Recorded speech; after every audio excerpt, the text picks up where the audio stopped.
Bwana, hesabu za baba Karobo zimekuwa ni nyingi sana kichwani mwake baada ya kupewa taarifa na mke wake Mdoli kumwambia kwamba mimi tayari nishawapigia wazazi wangu na hivi kesho asubuhi wanaweza kufika hapa, na wewe jambo la msingi wapigie wazazi wako waweze kufika hapa kesho asubuhi na mapema ili tuweze kusuluhisha hili jambo ambalo limeweza kutokea. Je, unadhani kwamba kwa nini Mdoli amemwambia hivyo baba Karobo na kumwambia kwamba wazazi wako wasipokuja mimi na watoto tunaondoka tunaenda sehemu ya mbali, utatufata nyumbani na talaka 3?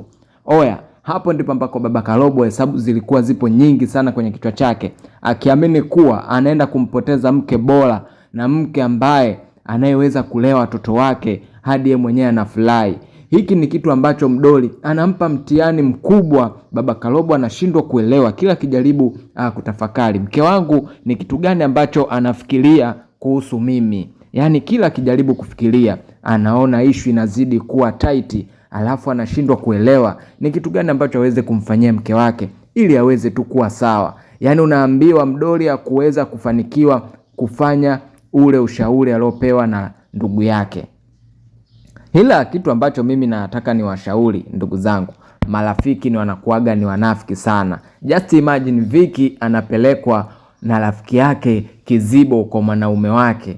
Leo hii Kizibo baada ya kwenda toilet, huyu mwanaume wake naye sijui ni anamfanyia majaribu, sijui ndo kweli anamtaka au kuna namna anataka kumchezeshea Kizibo ili aweze kuwa na wanawake wote wawili kati ya yeye pamoja na huyo Vicky. Ila Vicky kawaida yake ni mtu wa kubadilisha mambo, kubadilisha story ya maisha ya mtu, kwa sababu hapendi kuona maendeleo ya mwenzake, na hii situation Vicky yupo nayo toka zamani. Sasa hapa sijui itakuwaje, ila huku kama amepatikana kwa mwanamke aweza kumuoa. Amemuoa Sonia mwanamke mwenye bahati mbaya ya maisha. Yaani Sonia na bahati mbaya, na safari hii Sonia amekuja ni ana wivu kupitiliza. Sasa leo hii ameweza kumuona kama yupo amesimama na mwanamke mwingine. Yaani unaambiwa hapo yupo roho yake ipo juu.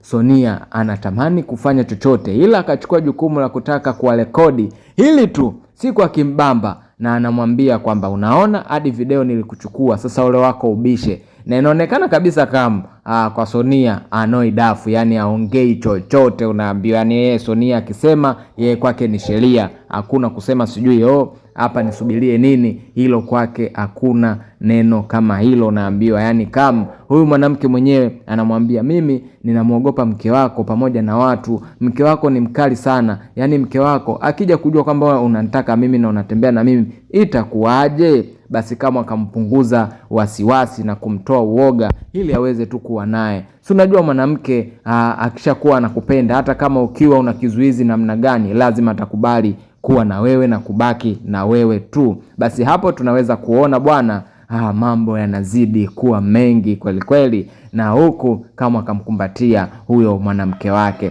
Oya, mambo ni mazito kwenye hili tamthilia, sio mchezo. Leo furaha imekuwa ni kubwa baada ya baba Karobo kuongeleshwa na Mdoli. Anasema leo ameniongelesha. Ni kitu ambacho watu wengi huwa wanatamani kuona wakishagombana na wapenzi wao, basi waweze kuongeleshana au mmoja wapo waweze kuanza ili mazungumzo yaweze kuwa mazuri na upendo uendelee kama kawaida. Basi unaambiwa hapo baba Karobo kwake ilikuwa ni furaha, ila akawa na maswali mengi sana anajiuliza, hivi mwanamke anamaanisha nini mimi kuweza hiki kitu niweze kuwaleta wazazi na mwenyewe alete wazazi wake? Kwa mimi kiupande wangu, yani ninaona kama Mdoli kuna muda yupo sahihi, kuna muda kama anakosea, kwa sababu makosa kama haya ni makosa ya kukaa mke na mume na kuweza kusuluhisha. Wazazi wanakuja endapo pale kuna tafrani ambayo inashindikana kabisa kuweza kusuluhisha nyinyi wawili. Hili jambo la kuchiti, kwani Mdoli sungekubali tu kwamba aweze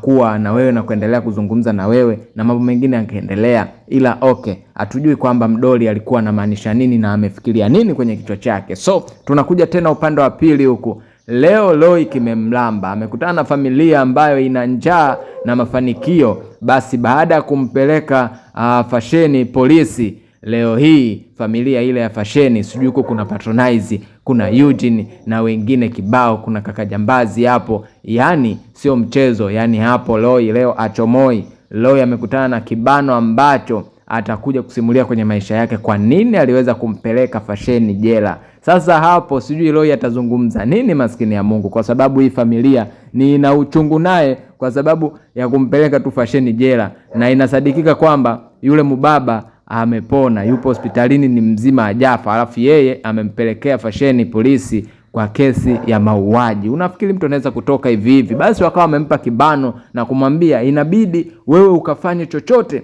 ili uweze ukamtoe Fasheni, kama ulivyompeleka umtoe. Usipomtoa, yani leo hii, yani itakuwa hii ndo mwanzo na hii si ndo nyumba yenu. Basi pale akawa amepewa vitisho kwa kweli. Na yeye Roy kumbe kuna sehemu ukimgusa huwa anaumia, anafikiria hivi, hapa mimi nitafanyeje?